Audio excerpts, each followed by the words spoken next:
আসসালামু আলাইকুম রহমতুল্লাহ। সম্মানিত ভিউয়ার্স, এই দেখতেছেন আমার শখের বাগানের পেঁপে। আলহামদুলিল্লাহ, এই গাছে যা পেঁপে ধরছে সবই কিন্তু খুব সুন্দর। তো আপনারা সবাই দোয়া করবেন আমার শখের বাগানের জন্য। আমার শখের বাগানটা অনেক ভালো ছিল, ঠিক আছে। তো এখন পরিবেশটা আরো এরকম না। আপনাদেরকে আমি পেঁপেটা কাছে থেকে দেখাইতেছি যে কেমন। গাছে কিন্তু ফলন মাশাআল্লাহ খুব ভালো ছিল।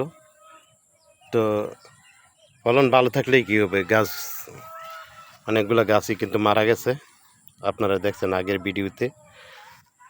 তো আপনারা যারা আছেন আমার জন্য দোয়া করবেন, আমার শখের বাগানের জন্য দোয়া করবেন। এই হলো আমার শখের বাগানের এটার গাছের চারিদিক দিয়ে যে পেঁপেটা, ওই পেঁপেটা। আপনারাও যারা আসলে এই ফলনটা করার ইচ্ছা আছে, সবাই এই ফলনটা করবেন। পেঁপে কিন্তু লাভজনক ফসল, আসলে করতে পারলে খুবই লাভজনক ফসল। তো ভাগ্য খারাপ হলে তার কিছু করার নেই।